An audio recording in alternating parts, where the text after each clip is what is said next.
September is Childhood Obesity Awareness Month. Childhood obesity is a growing epidemic in the United States. It affects more than 18% of children, making it the most common chronic disease of childhood. Obesity in children and adolescents should be taken just as seriously as adult obesity.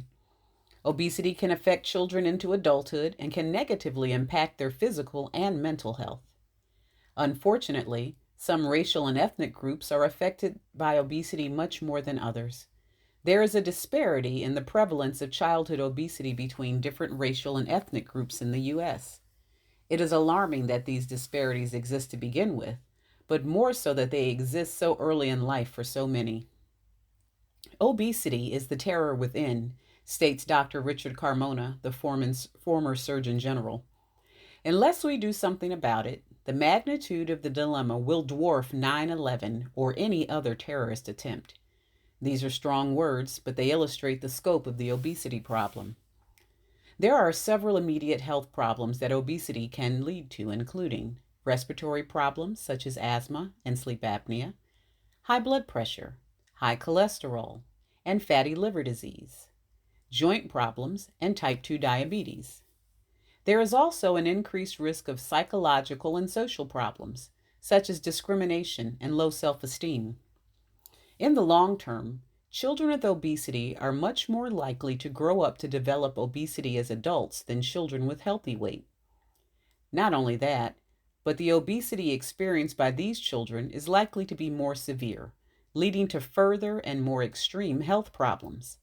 Significant disparities exist in obesity prevalence between different racial and ethnic groups. Rarely is obesity in children caused by medical condition, writes the National Association for the Advancement of Colored People, NAACP, in their Childhood Obesity Advocacy Manual. It occurs when more calories are eaten than calories burned. The NAACP outlines several factors that contribute to increases in childhood obesity, including the development of neighborhoods that hinder or prevent outdoor physical activity, failure to adequately educate and influence families about good nutrition, ignored need for access to healthy foods within communities, limited physical activity in schools, and promotion of a processed food culture.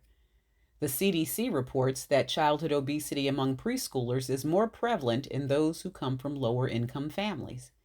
It is likely that this ties in with the disparity with obesity prevalence among different racial and ethnic groups. Children living in high poverty areas may find their access to safe outdoor play areas limited. Fast food and processed food is widely available, low cost, and nutritionally poor. If adults need to work long hours to make enough money to support their families, they may have a limited amount of time in which to prepare meals, leading them to choose fast food and convenient processed foods over more healthy home cooked meals.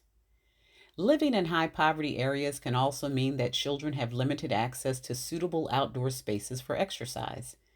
If the street is the only option available for children to play, they or their parents may prefer them to stay inside in a safer environment.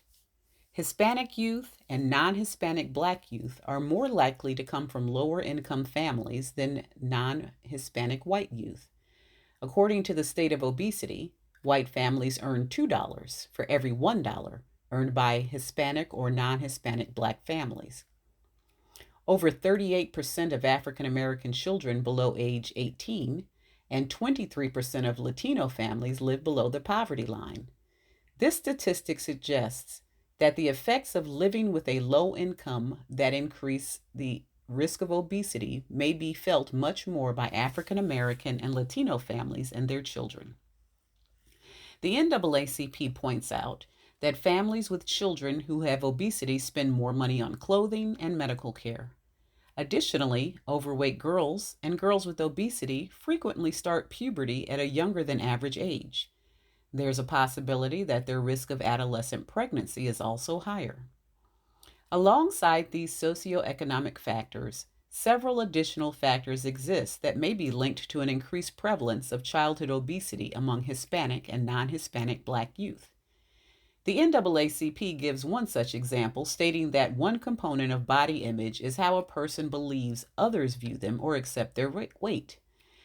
This also poses unique challenges in African American communities because of cultural norms that accept and uplift and at times reward individuals who are considered big boned or PHAT, fat, or thick. Cultural norms such as these may lead parents remaining satisfied with the weight of their children or even wanting them to be heavier, even if they are at an unhealthy weight. Other sociological studies have suggested that among Hispanic families, women may prefer a thin figure for themselves, but a larger one for their children.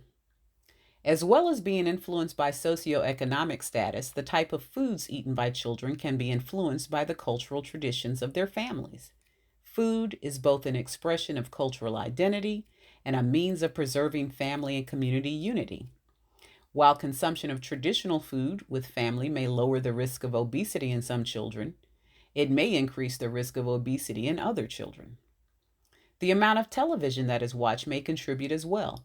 One study conducted by the Kaiser Family Foundation observed that African American children watch television for longer periods than non Hispanic white children. Increasing access to healthy food for low income families is one step that could improve rates of childhood obesity.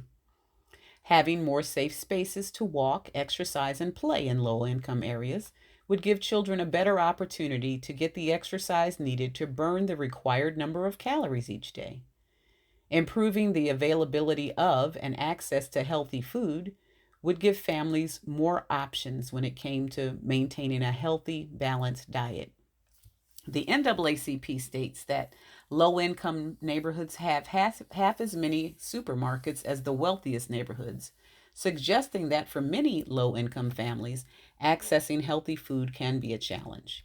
These problems are ones that would need to be solved by local government and businesses that have an influence over the planning and development of public living spaces.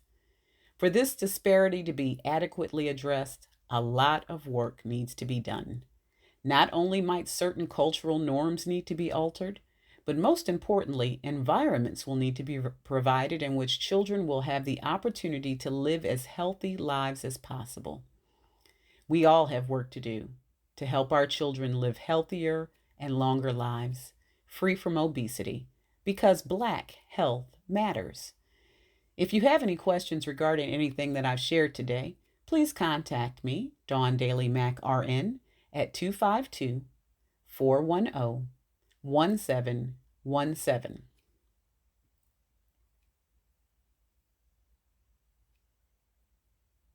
Childhood obesity is just one of the many health and wellness issues being addressed by the NAACP. If you live or work in Northampton County, please join us at our next meeting at the Roanoke Chapel Family Life Center, also known as Mudcastle, on Monday, September 25th at 6 p.m. For questions regarding meetings or membership, please call 252 532 6272.